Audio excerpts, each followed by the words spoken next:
பொடுகு சம்பந்தமா உலகம் ஃபுல்லா நாம நம்பிக்கொண்டிருக்கிற கட்டுக்கதைன்னு ரெண்டு இருக்குது. மித் கட்டுக்கதைண்டா என்ன?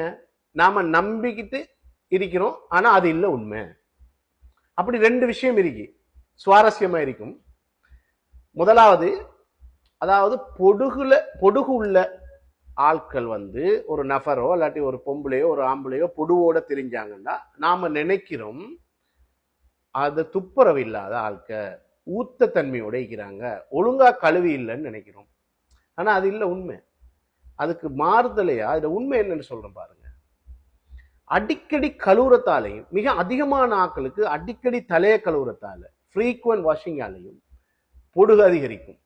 அப்ப நாம நினைச்சிட்டு இருக்கிறேன் கழுவை இல்லாதாலாம் பொடுகு வருது. ஆனா அவன் அடிக்கடி கழுவுறத்தால தான் சில ஆட்கள், முக்கியமான மிச்சம் அதிகமான ஆட்களுக்கு பொடுகு வருதான். அப்ப நாம ஒரு கட்டுக்கதையா ஒரு பிழையான விஷயத்தை நம்பி கொண்டிருக்கிறோம்.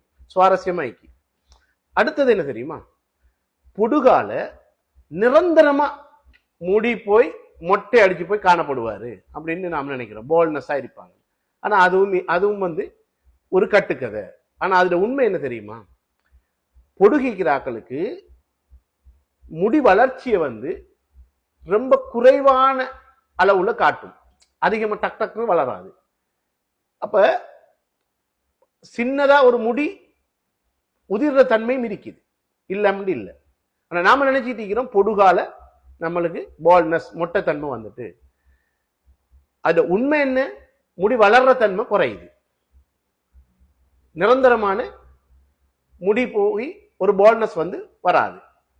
பிறகு திருப்பி இந்த பொடுகை இல்லாமக்கணும்னே அந்த ரிகவர் ஆகி முடி வளர துவங்கிடும். அப்ப இந்த கட்டுக்கதை ரெண்டும் போய் இதன் அடிப்படையில் நம்ம அடுத்த நபர்களை உற்று நோக்க கூடாது. ஓகே.